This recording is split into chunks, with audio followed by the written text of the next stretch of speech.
everyone, I am back. I've been gone for almost 2 weeks now, I think. Been a while since I made one of these, and there's been a lot of craziness that has been going on that has prevented me from making a video, but I think it's time I get back to work as far as this YouTube channel goes and actually get back to making videos.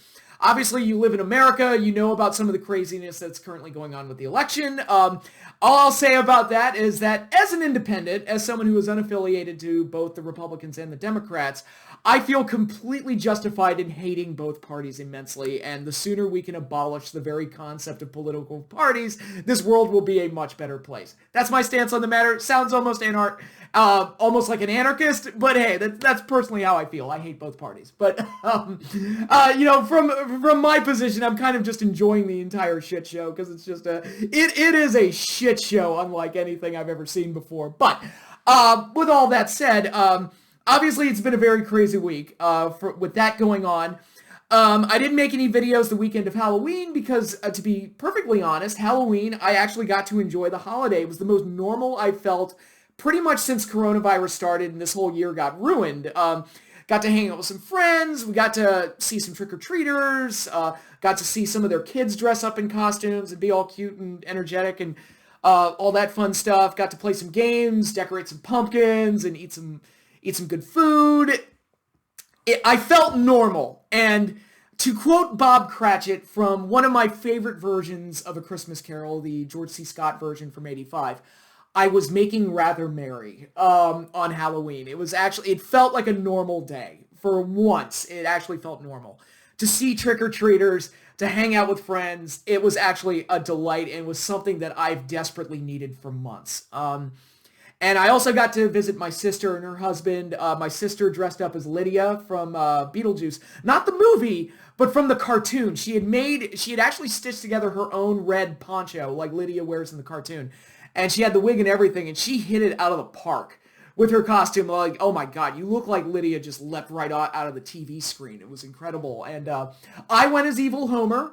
One of my favorite Simpson bits. Unfortunately, my mask didn't come, so I had to resort to getting cheapo face paint, but I had the maracas, I had the tombstone of Good Homer, so that bit, I was able to do it, and I did the dance for a couple of people, so, you know, it was fun. It was a fun day, and I enjoyed it. And then on Sunday, after Halloween, I basically just had to recover from Halloween, because I hadn't had that much fun in a long time, and it was a good feeling all around. I felt good, and that was why no videos got made, because I was just super, super happy enjoying the holiday. So there was that. Then obviously there was the stuff with the election, and because of the election, I knew shit was going to be crazy online. I was like, you know, let's back off for a few days, go radio silent on the internet, stay off of Twitter, stay off of Facebook, stay away from making videos and on YouTube and everything. So I thought, okay, I'll just, let's let the election pass over. Of course, I didn't predict what was going to end up happening, but I decided to just kind of take it easy and stay away for a few days. And because I hate the election process so much, I have not watched election coverage since Bush and Gore 20 years ago. And so I have a tradition of just watching anything but the election, because typically I watch it by myself. I don't hang out with family, I don't go hang out with friends and watch it, because I hate it so much, and it intensifies my hatred of the news media even more. So I make it a tradition to watch anything but the election, and of course I had work that day, so that kept me busy. But I started watching the X-Men series on Disney Plus, the old X-Men series, the one that I grew up with as a kid. I'm not going to review it as part of this video, but because I haven't finished watching it, obviously, but it's like, oh, I remember this show. I used to get up on Saturday mornings to watch this. Isn't it great? So many good memories. But I also watched, because November 3rd was not just Election Day in America, but it was also the 66th anniversary of Godzilla. November 3rd is the day that the original movie showed up in Japanese theaters, made its big debut. So I saw it as Godzilla's birthday, so I decided to watch a handful of Godzilla movies. All movies that I've seen before, so I won't bother reviewing them here. But it was just great to just sit down. I sat down, watched some X-Men, watched a little bit of Godzilla. called my sister to get an update on the election. Hey, what's happening? He's like, this is where it looks like it's going right now. It's like, okay, whatever. Go to bed, wake up in the morning, and then it's like all shit hit the fan, and we are where we are today. But in addition to all of that, work is keeping me busy because I'm currently studying for an exam for a new certification in the field of cybersecurity. And that's keeping me busy because I've got to study for that exam. I am also getting ready for a massive workshop that I'm going to be participating in Monday through Wednesday of next week. And I had to fill out a ton of paperwork to get ready for that. So I have been super, super busy. In addition to all the other craziness going on, this week was just nuts for me. Kind of scrambling to get all that paperwork done. So again, I apologize for not getting a video out. I had intended to get one out sooner, but again, I enjoyed the holiday a little too much, and then this week kind of got away from me because of a bunch of other shit that's going on. So it is what it is, but I do want to talk a bunch of wrestling here. There's plenty of stuff to talk about. Now, one thing I will say, I'm going to put my movie and TV reviews, the ones I intended to get out last week that didn't happen, and some additional ones that I got through this week that I want to add on. The movie TV reviews are no longer going to be a weekly thing because I am going to be super busy with work the next couple of weeks getting ready for this exam and everything. Maybe I'll move it to a monthly thing. I don't know. We'll see. But for right now, this will be the last one for a while, and then we'll see after I pass the exam and everything, and we'll be good to go. So that's going to be a massive part of this video, but we do want to talk some wrestling. So a couple of things. One thing, and let me bring it up just to make sure I've got the names right.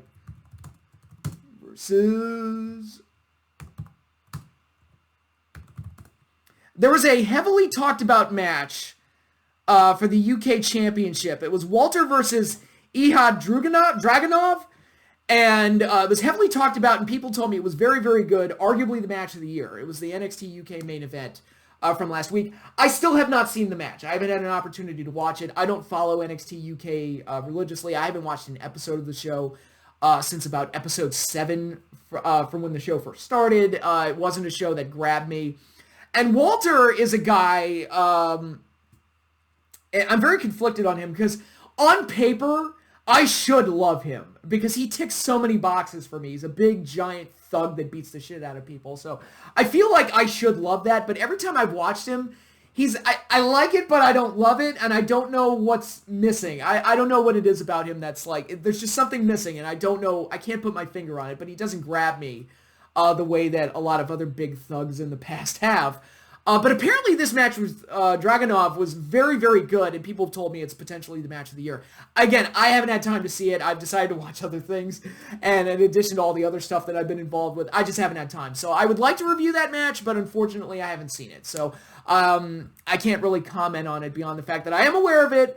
I know about the hype that was surrounding it when it happened, but I haven't seen it yet. So that's where we stand with that.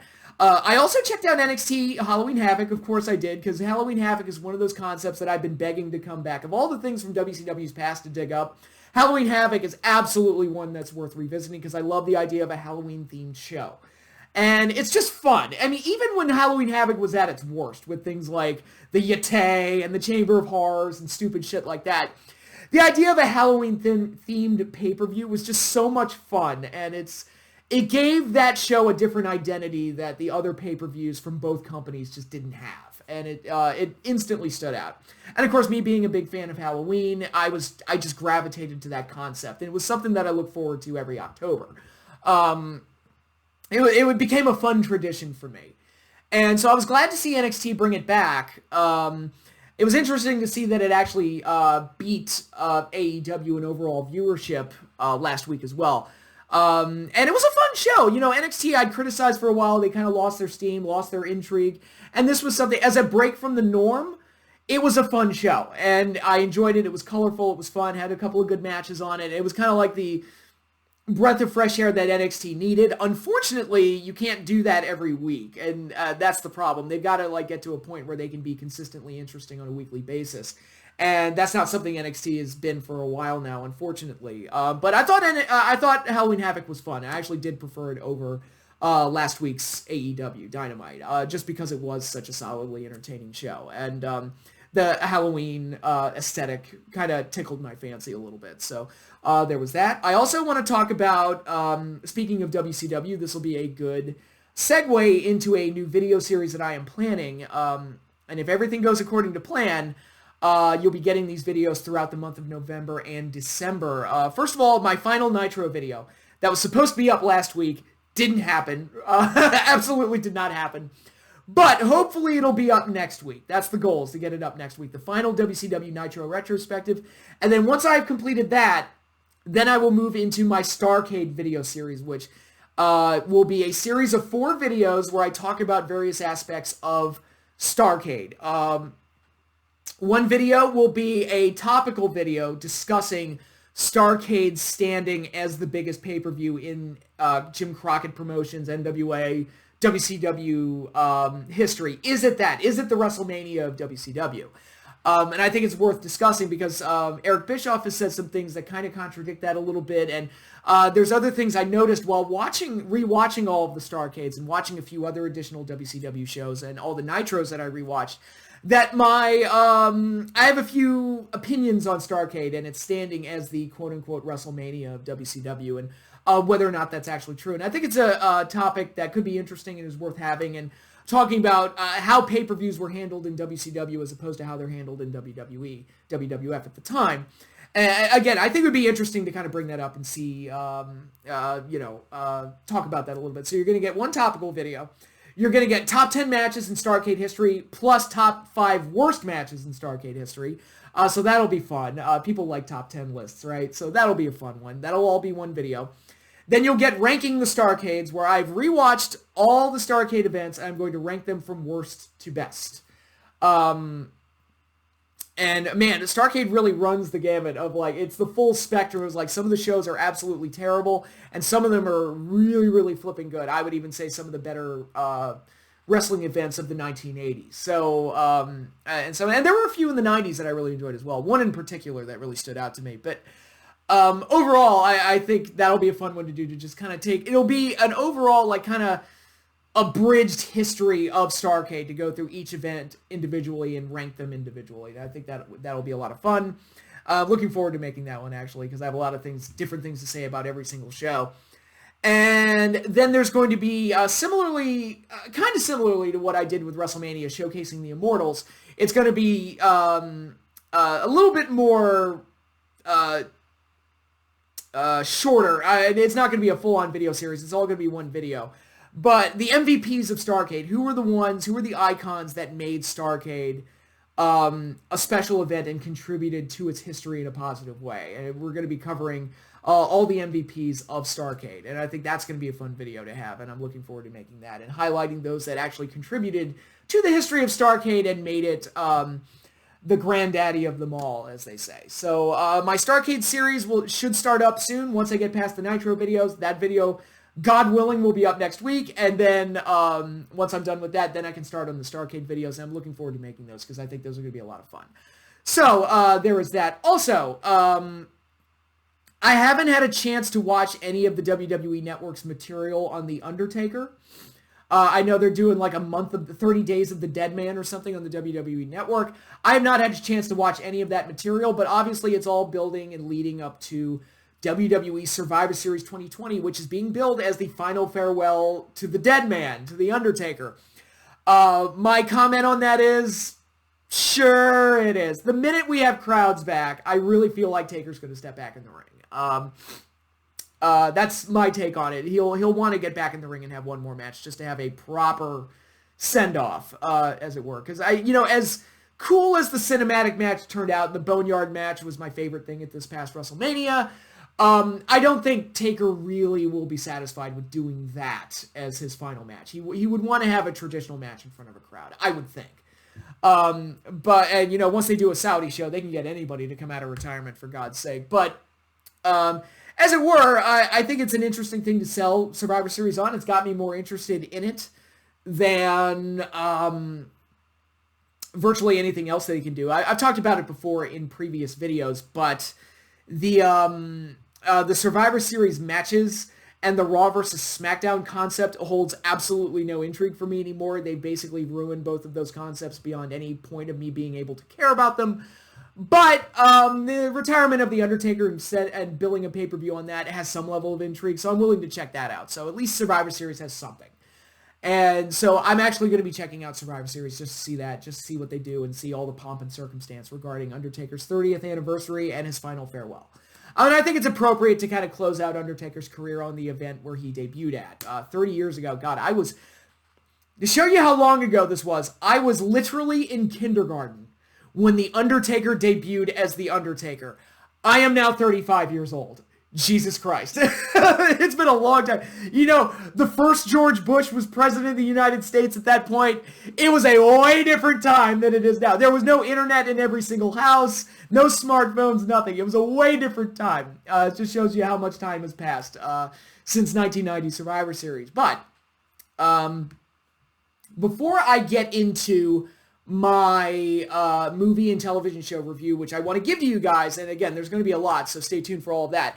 I do want to preview the big show that's happening this weekend, AEW Full Gear 2020. Their next big pay-per-view event.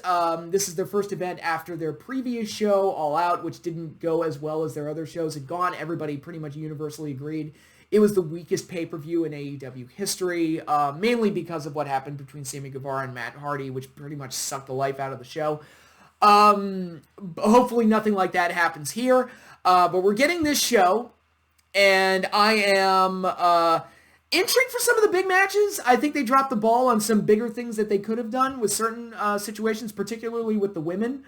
But overall, there are some matches that I really, really want to see on this thing, and I'm absolutely going to pay to see it. I am definitely intrigued with it. And hopefully they put on a really good show. Now, to be perfectly honest, I thought this week's go-home show before the pay-per-view was it felt a little haphazardly put together. The only big thing that felt like happened was MJF tackling Chris Jericho, which was like a big ooh-ah moment. And obviously the promo exchange between Eddie Kingston and Jon Moxley, which Eddie Kingston is amazing on the mic, and I fully acknowledge that. He's amazing on the mic. He's one of the best talkers, if not the best talker in the company. But nobody honestly believes that he's going to win. That's the thing. Like, Eddie Kingston's just one of those guys that doesn't carry the believability of somebody that could go in there and beat somebody for the world title.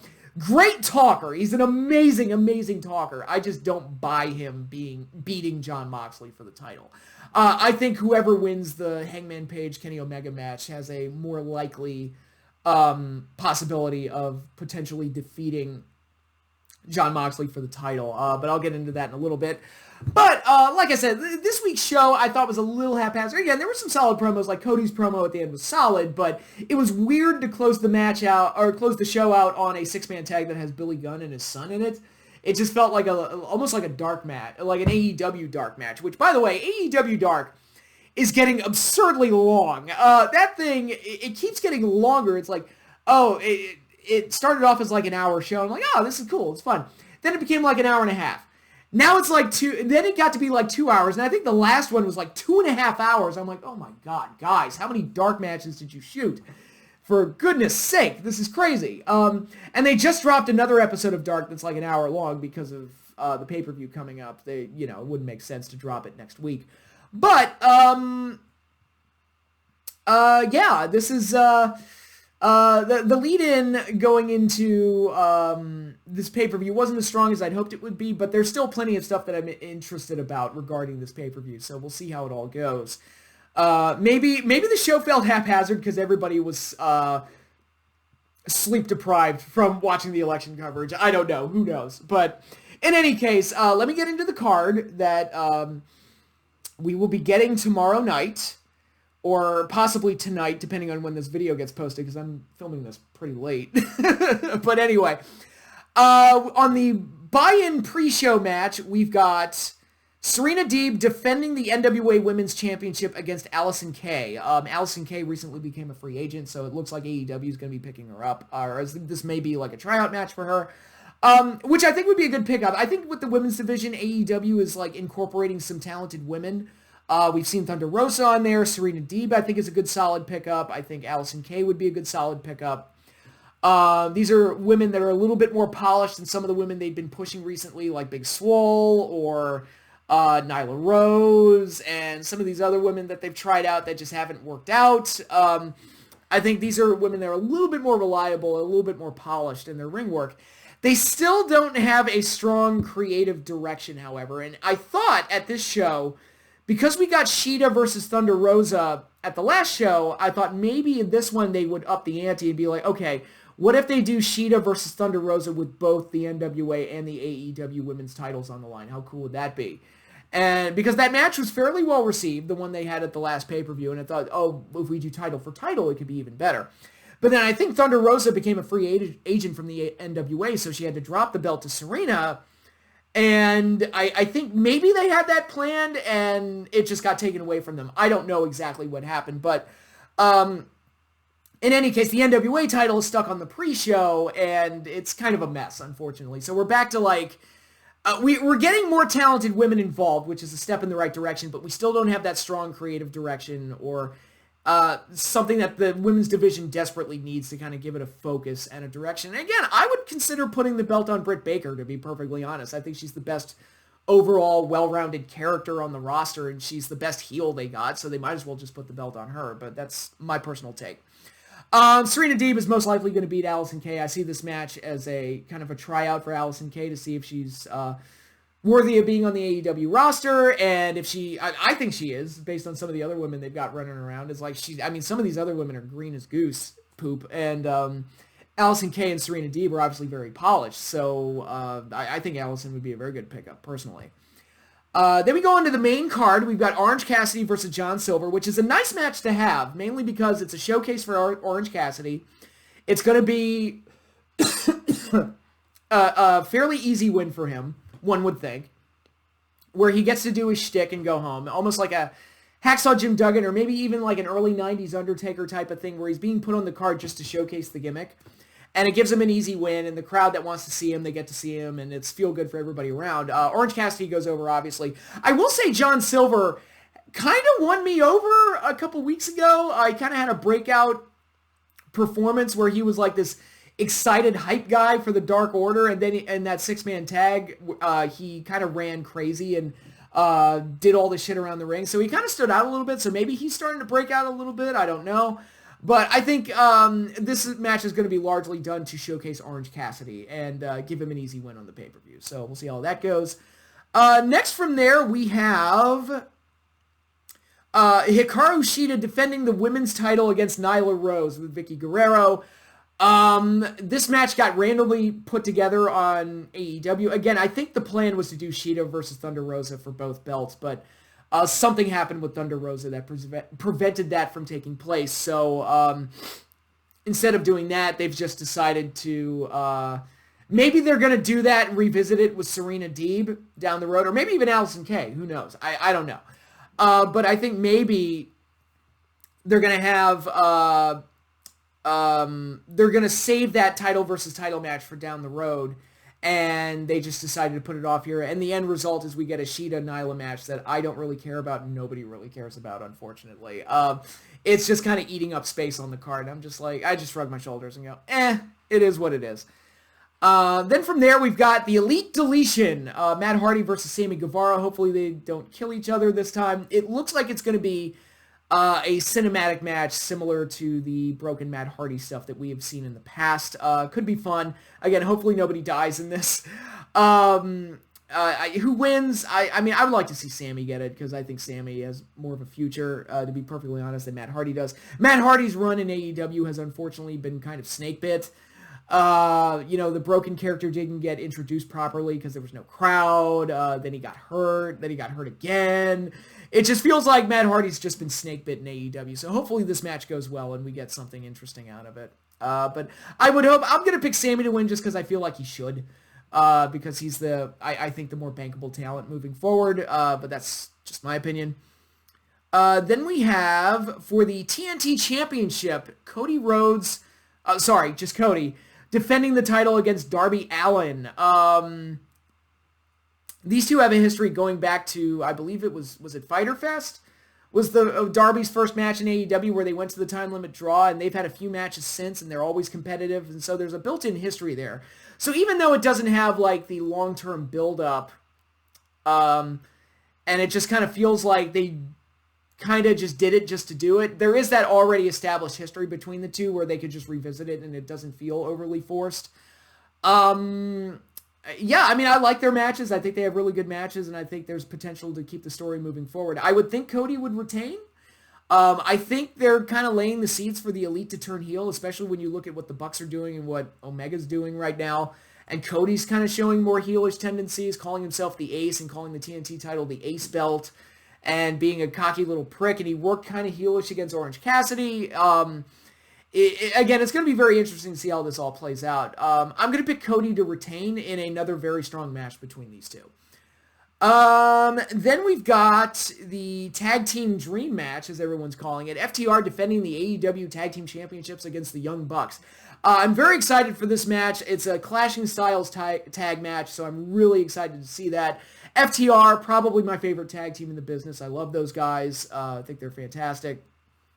And the Young Bucks, I think, present a very interesting clash of style with them, and I think their two styles are going to mesh perfectly. It's kind of like, I put over the North when I talked about Bound for Glory, and I said they're probably my favorite tag team outside of WWE and AEW.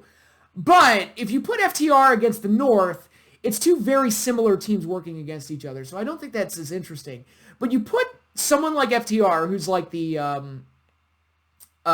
Four Horsemen, the Brain Busters, Arn and Tully, and you put them up against the Rock and Roll Express or the Rockers or someone like that, that's a way more interesting matchup to me, and I think that's what you're going to get here. And again, there's that weird character development with the Bucks where they've kind of been acting more heelish, and again, I'm interested to see where they go with that whole concept of the Elite possibly fully turning heel and just being these evil executive vice presidents that run the company. We'll see how all that goes, but I expect a really good tag match out of these two. I really love FTR as a team, and I think the Young Bucks are going to give them a hell of a match in the process. There's been a lot put into this match because of how long they've held off on it. I think they wanted to wait until they got proper crowds back. Not going to happen, but at least we'll have some fans in attendance, so that's good.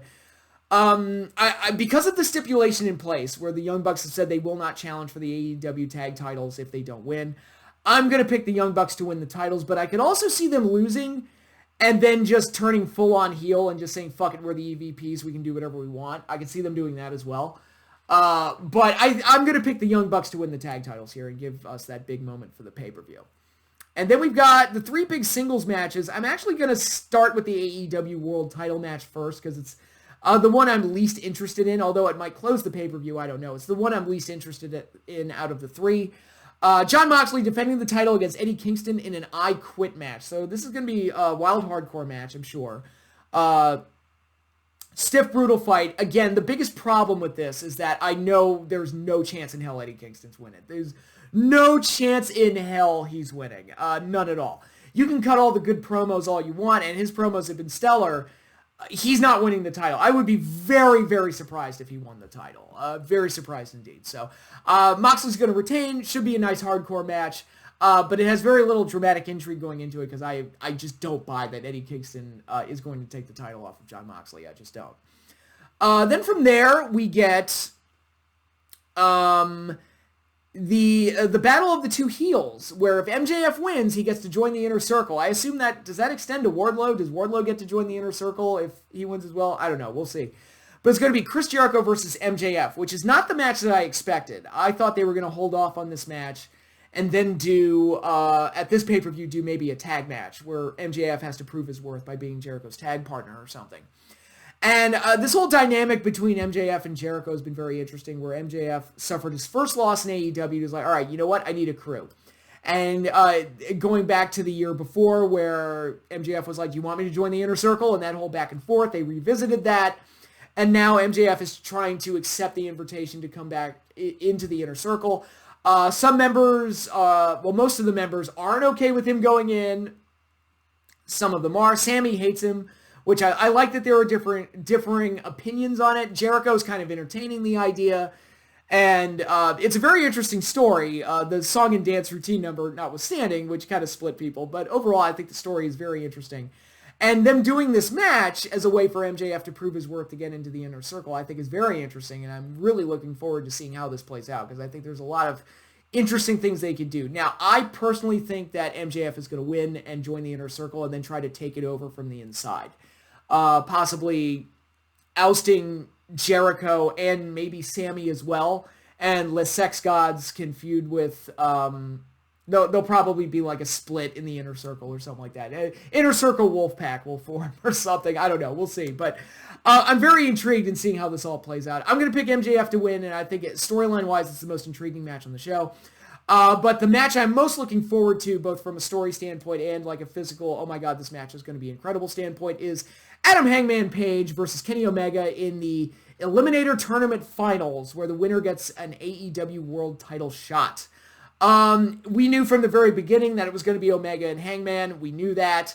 But we're here. The former tag partners are going at it. The former tag team champions are going to be having a match.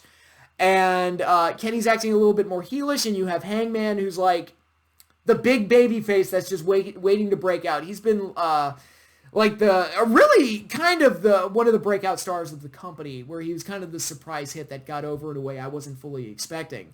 And I am really, really looking forward to this match to see what they do with each other, who wins, and what their relationship will be moving forward. Do they fully execute the Omega heel turn now that he's got this new entrance and he's acting insincere and a little bit more egotistical and everything, or do they keep him kind of friends and then do the eventual split later? Now, my opinion is that Kenny Omega will win and then ultimately beat Jon Moxley for the title. I think that's where this is going.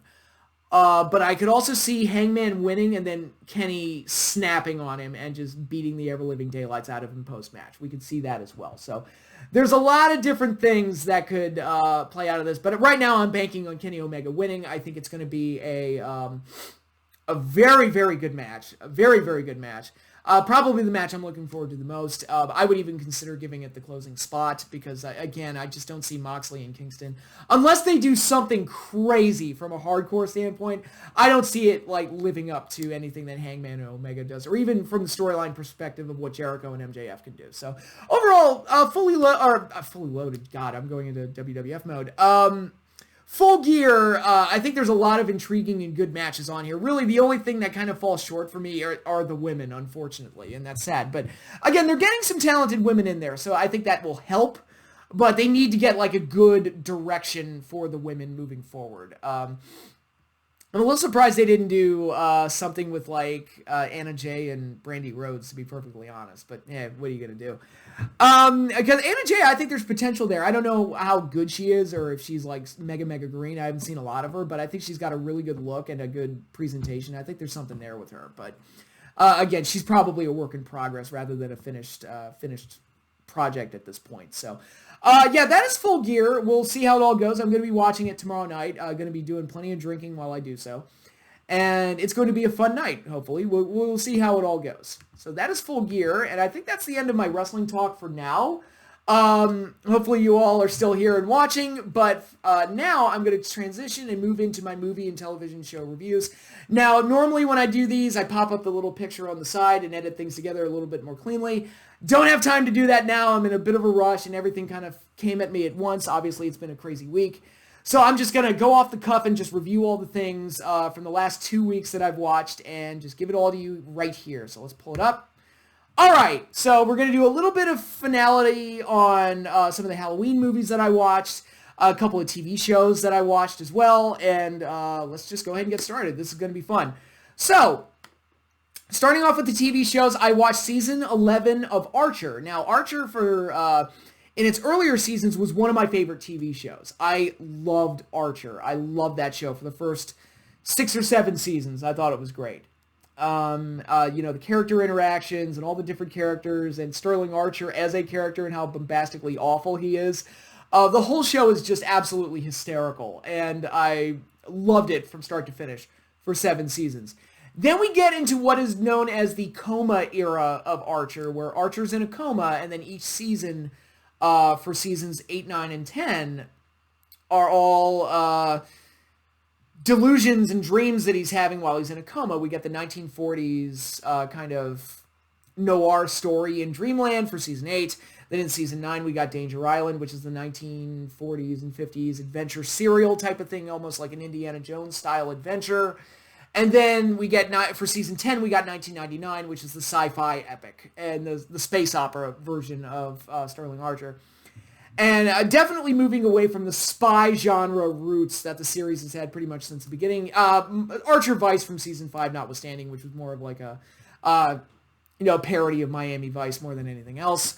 But generally it's been spy driven, and then they moved away from that with the Coma seasons. And the Coma seasons, when they did Dreamland, I thought that was going to be really good because I love noir type shit. And I thought with these characters playing these roles, I thought, oh my God, this is going to be super funny. This is going to be great.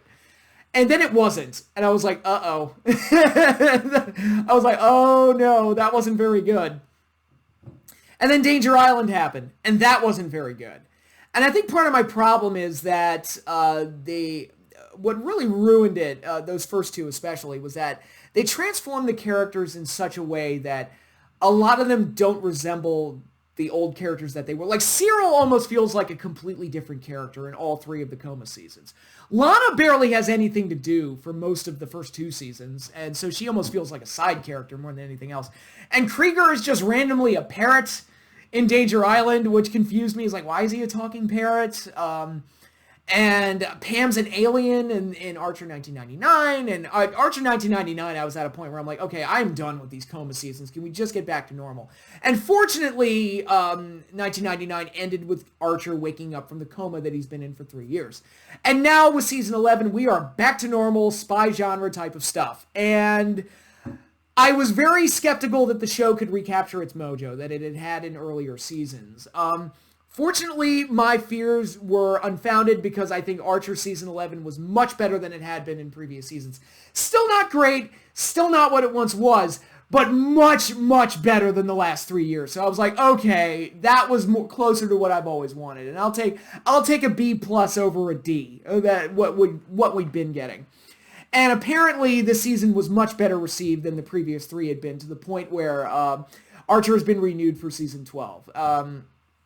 What they did with this season that I really like is that they touched upon the impact of not having Archer there for all the other characters. And unfortunately, we see that the characters are kind of better off without Archer. They're better people without Archer around. And then Archer comes back and they all slowly devolve into what they were prior to the coma, which was kind of funny to see, especially Cyril, who had actually become like kind of a badass in Archer's absence. And then with Archer around, he just slowly devolves right back into the Cyril that he was before. And you get to see the impact that Cyril has on the group. We find out that Lana got married during this period, and that causes a lot of friction with Archer and a lot of great interactions and great jokes and everything. And this one felt like the characters were being true to themselves. It felt like we were right back to classic Archer. And a lot of the jokes and character interactions were absolutely off-the-wall funny. And again, I wouldn't call this the best season of Archer or anything like that, but it's the best one we've had since Archer went into coma, and I'll take it. I will absolutely take that. So season 11 of Archer gets a thumbs up from me. I really enjoyed it. Maybe not 2 thumbs up, because I wouldn't say it was as funny as previous seasons during Archer's, I guess you would call it golden age, but it felt like more of a return to form, and I was like, okay, that made me feel better. And by the way, I won't spoil it, but I also loved what they did with Barry in this season, because Barry's one of my favorite side characters, and I loved what they did with him, so that was great as well. So moving right along from there, another show that I want to touch up on is Primal, Adult Swim's series that recently had its second run of episodes. It's 10 episodes in total, and they split season 1 up into 2 sections. So I think last year we got part 1, and now this recent run we got part 2, but it's all one season and 10 episodes total. I don't remember if I've talked about the first half of season 1, but just in case, I rewatched it all anyway in preparation for season 2, or this second batch of episodes. So I might as well talk about it all here. Primal is probably my favorite show that Adult Swim has ever done. I like it more than Rick and Morty. I like it more than C-Lab 2021. I like it more than Cowboy Bebop. I like it more than The Brack Show starring Brack. I like it more than Space Ghost Coast to Coast. I like it more than all those shows. I like it more than all those shows. It is, without any shred of doubt, the most me thing that has ever been put on TV. It's the show I have always wanted. Dinosaurs, monsters, no dialogue, Pure visual storytelling from start to finish, and a ton of violence and creativity. And that is what I love about the show. The show was made by Genndy Tartakovsky, who is an animation genius. He did Samurai Jack, which I know I've talked about that in a previous video. He did the 2D Clone Wars show. He did Dexter's Lab, which is probably the show that got his foot in the door.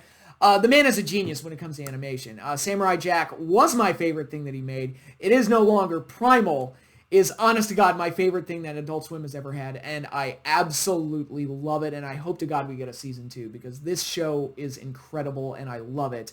And what I love about it, not only does it play into my sensibilities of I love monsters, I love dinosaurs, I love all of that stuff, and the way they present them is very much in the style of like a pulp magazine kind of way.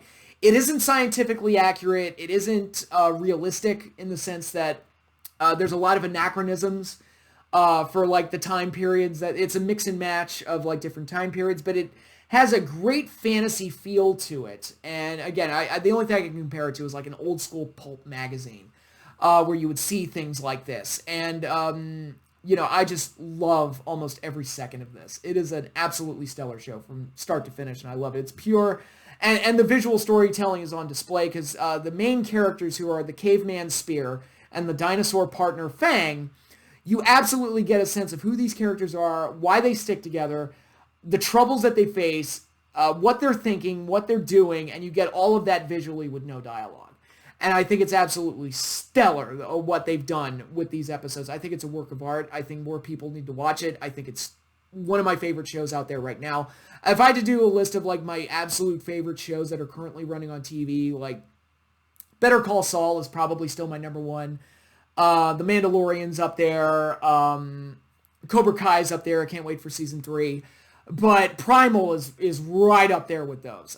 Primal is a show that I just absolutely adore. And if you're a fan of animation, I think Primal would be right up your alley. If you can handle the violence. Sometimes it gets extremely grotesque with the violence, but it is so goddamn good. It is so goddamn good that I absolutely love it. And if you're a fan of animation, I think you would absolutely adore this. I can't put it over hard enough. I'm deliberately avoiding details about it. Because I want people to kind of get the same surprises that I got when I first watched it. So start with episode 1 and watch it all the way through. I think it's great. The only thing I'll kind of spoil is that episode 10, the last episode, did something that legitimately made me gasp at the TV. And it is not common that I get that reaction. So just keep that in mind. And I highly recommend checking it out. I think it is absolutely stellar. I think it's great. All right, so another thing I watched is something on Netflix. Well, okay, let me start this off by saying I tried to watch The Haunting of Bly House in preparation for Halloween, and I got 3 episodes in before I quit because I thought the kids were absolutely irritating and annoying. I won't full-on review that because I didn't watch the full series, but I saw that the actual, and again, I didn't get all the details on what was going on with The Haunting, but I got the impression that it was going to be some stupid, like, bad romance novel type stuff. And I was like, I don't care about any of that. And the kids I found to be super, super annoying, so I just gave up on the show because I couldn't finish it. So, didn't get far past that. I also watched Volume 2 of Unsolved Mysteries, which I already reviewed the first batch that Netflix dropped. And I pretty much have to say the same things about the second batch that I said about the first batch.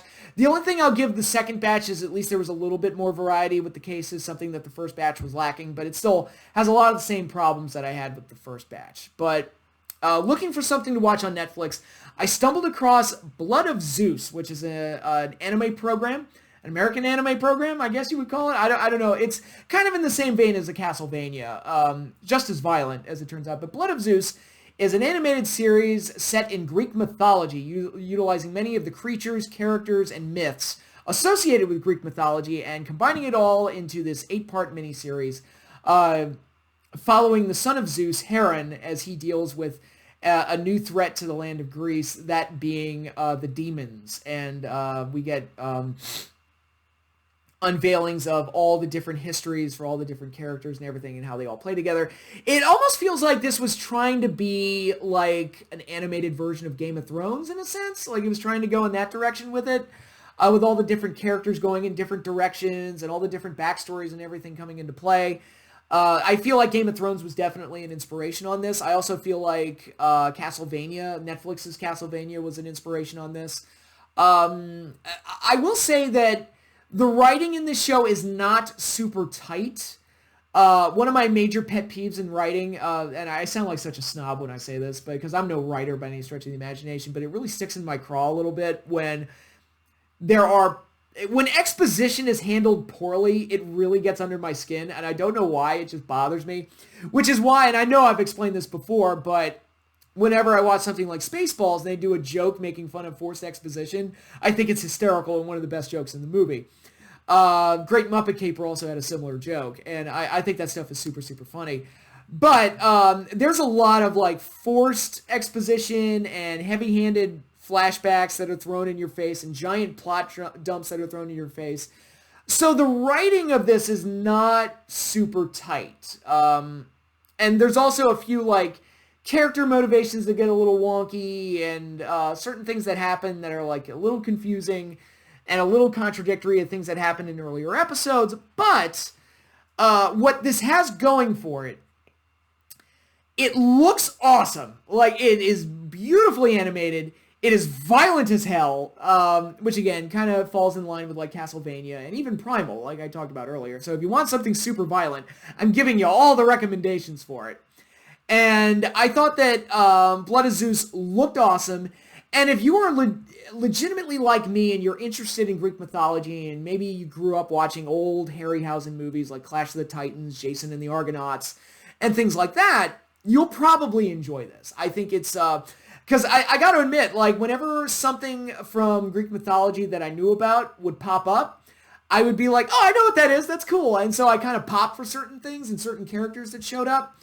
And it was cool to see them rendered in this nice-looking animation and these beautifully rendered animated sequences. I mean, I guess you could argue that it's a style over substance type of situation. But when it looks this cool, I'm kind of okay with it. And it's not that long. You can get through it pretty quickly. Each episode's a little over half an hour long, so it's not hour-long episodes. And it's only 8 episodes, so you get through it pretty quickly. And overall, it's fun to watch. I wish the writing was better, but it is fun to watch. And if you need a fix for Greek mythology for whatever reason, I think it's a good one to look at. And I generally enjoyed it. So if you're looking for a Greek mythology fix, check out Blood of Zeus on Netflix. And this brings me up to another miniseries that I recently found out about. I didn't even know that this thing existed until like a few days ago. And I don't know why. I was like, all right, I'll check it out. Why not? So apparently MTV in the mid-90s did a show called Oddities, where they would air all these random like animated sequences. And one miniseries that made it on there was The Maxx, based on a comic book character by the same name, The Maxx. A character that I never read the comic for, but I did have an action figure of when I was a kid, because when I was younger, I had some of the Todd McFarlane Toys Spawn action figures, which the Spawn action figures looked awesome. Like, if you looked at these things, they looked amazing. They were not great to play with because they were super, super fragile, but these were things that were made to be display pieces because they looked amazing. And the Maxx was included in this toy line, which I thought was weird because he never popped up in the Spawn comics, not to my knowledge. I don't recall seeing him in the Spawn comics, so I had no idea who he was. And someone explained to me when I got the action figure, it's like, oh, he's a party from Image. He's an intellectual property from Image Comics, and they're just making an action figure for him for this line. And I was like, really, that's an interesting. You'd think they'd cross over in the comics before they put him in the toy line, but I had no idea who the Maxx was beyond having that action figure and a brief explanation that was given to me. And then recently I discovered that the Maxx got an animated miniseries on MTV back in the 90s, which I'd never known about. I was like, oh, well, let's see what this thing is. And it came recommended to me, and I was like, all right, I'll check it out. And man, I actually really liked it. I actually really liked it. The concept is so uniquely strange. It's about this guy who's a superhero, who's not really a superhero. He's kind of a superhero in someone else's own mind, where he travels in between the real world, quote unquote, and the Outback, which is like this imaginary world where he's this ultimate protector and superhero for the Leopard Queen or the Jungle Queen or whatever her name is, who is a representation of a person that he knows in his personal life who's a social worker that takes care of him because he's a homeless nut. And that's the premise for this entire thing. There's also a sociopathic serial killer that's torturing both of them mentally and physically called Mr. Gone. And he's kind of the one that's like driving the story for most of this. And there's a bunch of other different elements into the lore that I don't want to get into without getting too crazy because the whole thing's kind of a mindfuck. But watching this thing, I appreciated, the visual style of the whole thing where they change animation styles to fit the different stories that are being told with each particular episode, which is a very daring thing to take, and it's very jarring, especially when you watch it like I did. You watch it all at once, and the characters don't look the same in from one episode to the next, or even one scene to the next, in some cases. And it's very jarring, but it's a unique style to kind of paint the picture of how, like, fractured this world really is. And it's a very unique and different idea, and one that I would have never expected from anything that comes out today. And it made me nostalgic for the 1990s. Hey, remember when people were creative? Hey, remember when creating fiction went beyond just saying, hey, what IP can we make money off of? Or, hey, who can we pander to? Which I call the Disney model of producing stuff for the most part these days. But watching this, I was like, man, this is legitimately like creative and interesting. And now, after watching this miniseries, I'm kind of like, I kind of want to read the comics now because I want to see, like, because if it's this crazy and this weird and this surrealistic in animated form, it must be even crazier in the comics. So I've got to read those. So that might be something I tackle starting in 2021. Just start reading the Maxx and going on from there. So that should be a lot of fun. But yeah, the Maxx, I really enjoyed it. And it was a reminder of what true creativity and true individualism can create. When you let the artist realize his vision, you get something that truly stands out and is truly unique. And it was something that I really, really enjoyed. And again, this is coming from somebody who had no familiarity with the comic at all. But now because I watched this, I want to read the comic. So the show definitely left an impression on me, and I'm interested in seeing what I'm getting into as far as printed media goes. So maybe once I've passed my exam and everything, I can go back to actually reading for fun. But from there, we can go into the movies that I watched, most of these being kind of a wrap-up for the movies that I watched for Halloween, mostly horror movies and everything. And we're going to start off with two movies, a first movie and its sequel, that I was told were absolutely terrible. And let me look something up. There's something I wanted to look up and make sure I get it right in regards to this film. We're going to pull it up. Again, I'm not editing this. This is going to be all one go. Okay. All right, I want to make sure I've got that. So, it's a movie and a sequel that I was told were absolutely terrible. Don't watch them. They're bad. These are like lowest of the low as far as horror movies go. These movies were absolutely bashed for me, and I was recommended against them wholeheartedly. But in the midst of looking for horror movies to watch, like I said, every October, I try to watch horror movies that I've never seen before just to create something new for the palate and expand my horizons. And I finally said, you know what? They're not that long. I can probably get through them pretty easily. And if the first one really sucks, I just won't watch the second one. Happy Deathday and Happy Deathday to You. I was told that these movies were terrible. And having watched them now, I have to say, I actually kind of enjoyed them. They represent like a special kind of silly and crazy that, again, speaking to creativity, these are movies that are creative, have a wild energy to them, and they make up for whatever deficiencies the movies might have. What are they about? Well, the first movie is kind of like a straight-up slasher movie with kind of a twist where it's kind of like a slasher movie meets Groundhog Day, where a woman is constantly killed by this killer wearing a babyface mask, and she wakes up the next morning as if nothing happened with memories of what happened the day before, but nobody else has any memory of the day, and she just keeps repeating the same day over and over again where she keeps dying and dying and dying. And she's trying to find out who the killer is because she thinks finding out who the killer is will help break the cycle and break the loop and get her out of this mess. So basically, yeah, it's a slasher movie meets Groundhog Day is basically what it is. And what deficiencies does the movie have? A lot of the characters feel very stock. A lot of the side characters feel like, we get the typical bitchy girl. We get the typical, like, nerdy characters. We get the typical, like, stand-up nice guy boyfriend who she falls in love, the main character falls in love with by the end of the film. Sorry to spoil it for everybody, but it's fairly obvious.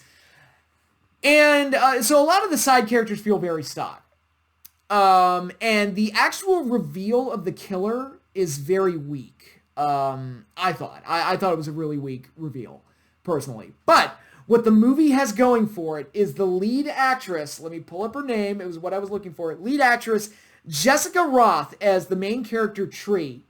Her performance in both movies absolutely carries these films. Without question. Absolutely carries these films. She is a marvel to watch in both movies. Because she starts off as a typical stupid, spoiled, mean girl. Like, that's how she starts off. And as the movie develops and her situation continuously repeats itself and gets worse and worse and worse, very much like Phil Connors in Groundhog Day, she changes for the better and becomes a much better person by the end of the film. But she also goes insane along the way because obviously the situation would drive anyone insane. And watching her descent into madness and the realizations of the things she needs to do to get out of this situation, I think is a wonderfully manic and exciting performance. And I love watching her work in this film. I think she is absolutely stellar. And she absolutely carries the film. I love her in this film. She was so much fun to watch. So much fun to watch.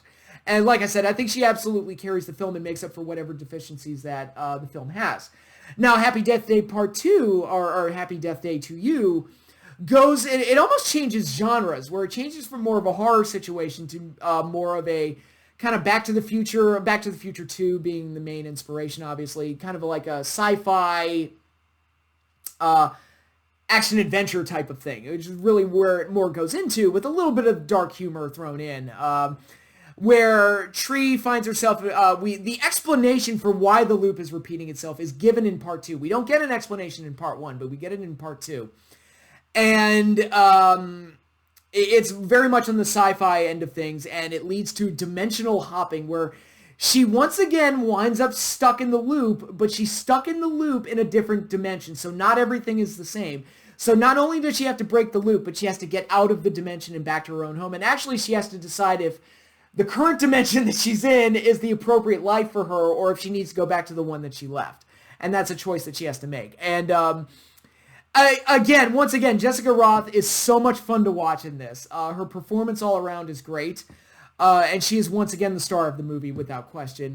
In particular, the suicide montage, where she elects to kill herself to keep the loop repeating, which she needs to do to ultimately get herself out of the dimension that she's currently in and fix the device that needs to send her home.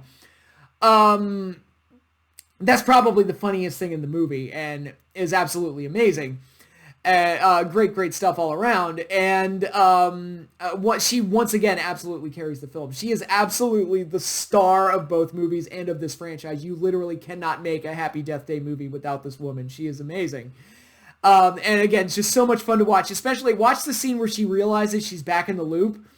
And her breakdown is probably one of the funniest things in the entire movie. Now, Happy Death Day to You, it once again falters in that the killer, not only is the reveal of the killer super weak this time around again, but the killer almost feels shoehorned into this, where I feel like you don't need the killer in this movie. I think you could have just kept the story as it was, and you just don't need the killer. I think you could have just continued things the way they were, and I think you would have been completely fine.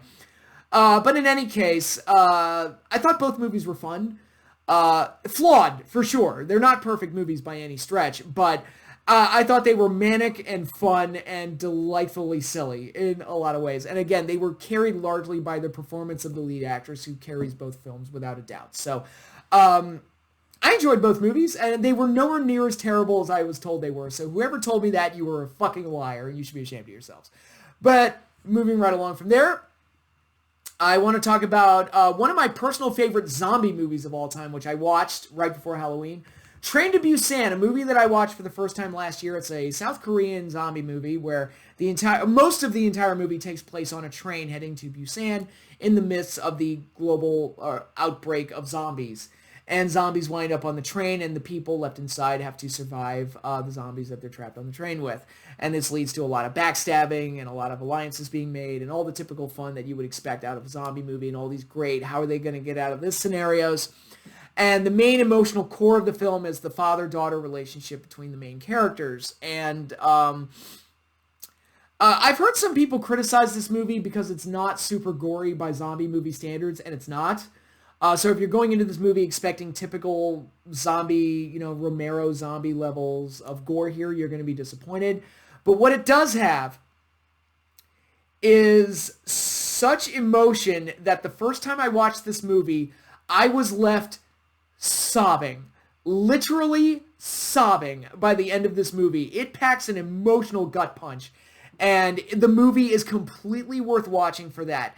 As well as the drama and the tense situations that the characters find themselves in and all the other fun zombie goodness that you get out of this movie. All of that stuff is great. Again, despite the fact that it's not as gory as other zombie movies, I think all the zombie stuff you do get is really, really good. But the emotional core of this film is so strong, it has become one of my favorite zombie movies. And if you can get me to be a literal sobbing, blubbering mess by the end of the film, you did something right. And like I said, it's become one of my favorite zombie films. So if you're looking for a good one to watch, I highly recommend checking out Train to Busan. And it's definitely worth a look. One of my favorite films that I've seen in the last decade, to be perfectly honest. It's fantastic and absolutely worth watching. Next up is a movie that I watched for the first time.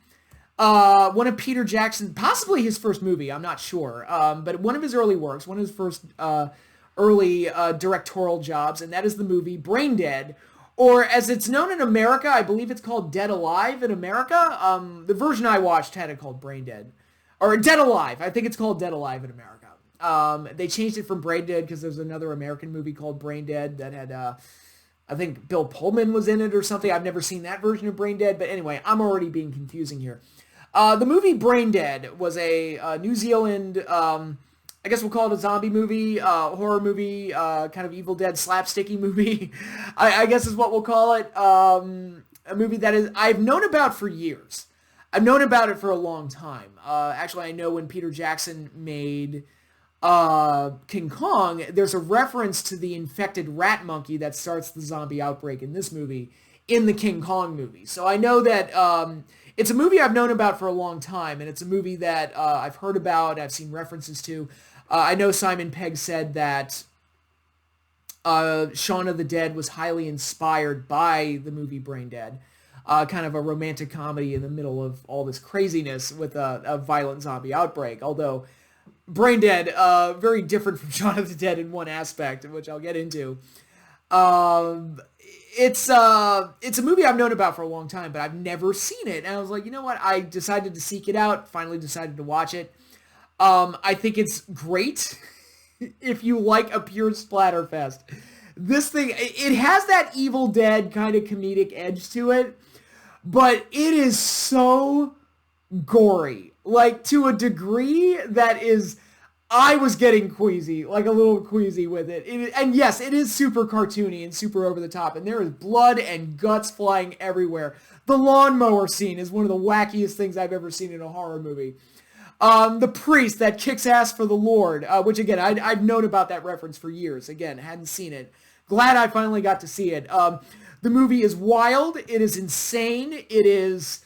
violent. It might be the single goriest movie I have ever seen, and it's done with that Evil Dead style, Evil Dead 2 specifically, that Evil Dead style of comedy and manic over-the-topness, for lack of a better term, that made it great. I thoroughly enjoyed this movie, and yes, there's the romantic comedy aspect, which clashes nicely with all the blood, guts, and zombies and everything else flying in your face.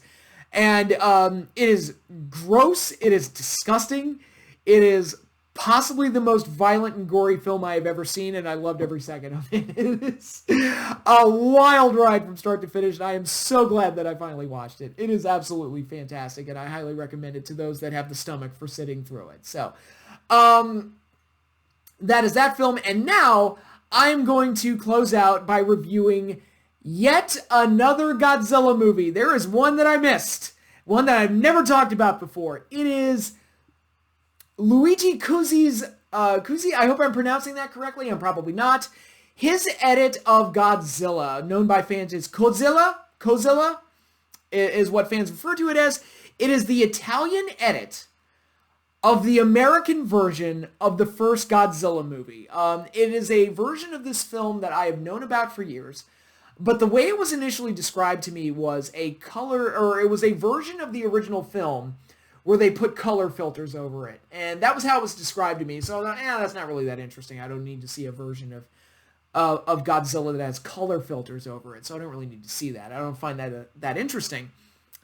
And I actually saw a video online, which I'm going to leave a link to the description. I'm going to leave a link in the description to that video.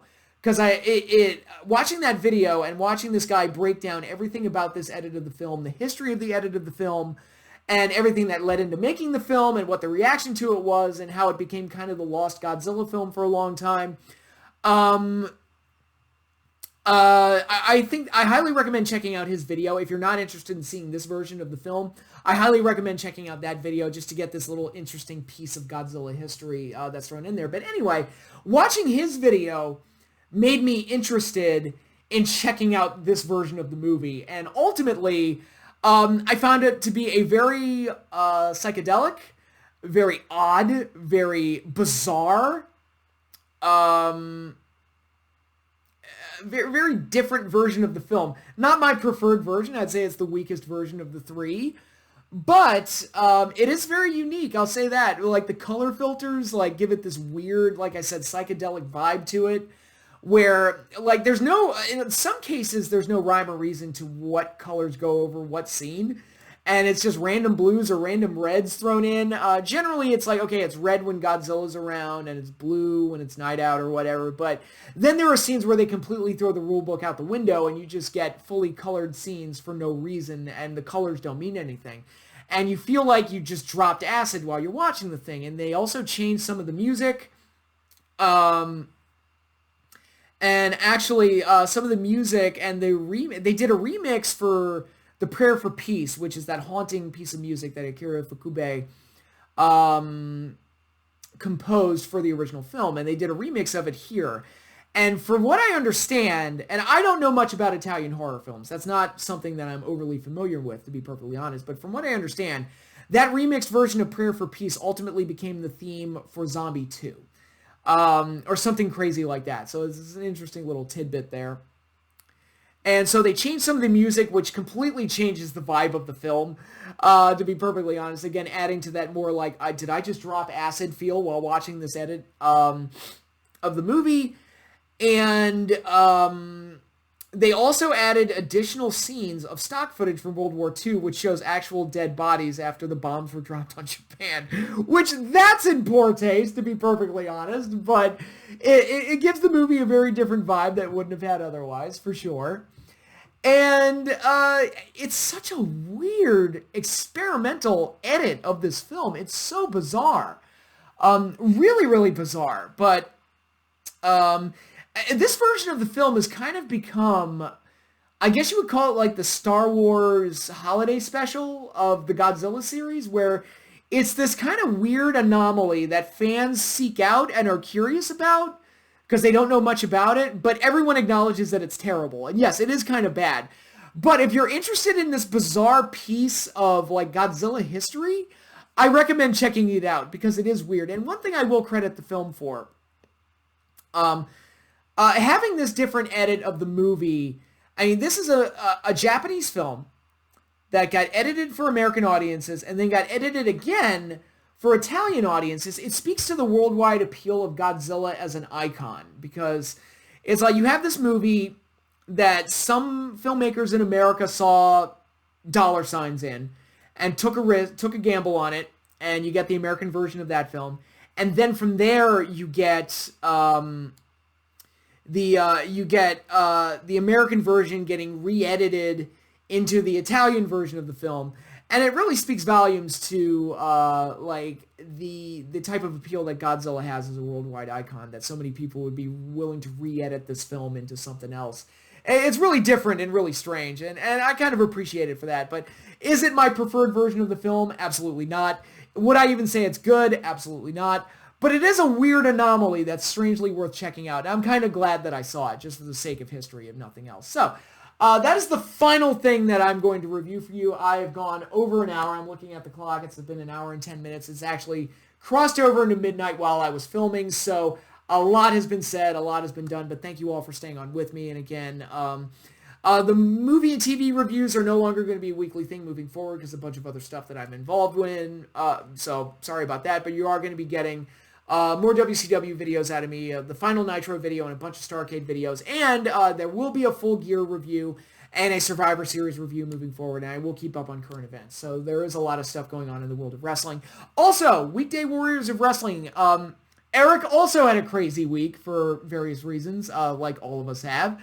And I just spoke to him right before I started filming this, and we are going to be taping our next episode of Weekday Warriors of Wrestling, which will be a review of Full Gear. We will be taping it on Sunday, and we'll post on Monday, so be on the lookout for that. But that is all I have for you now. Thanks again, everybody, for watching, and once again, I apologize for the delay in this, but it was a crazy, crazy week. But I am done now. Thanks again, everybody, and I will see you all later.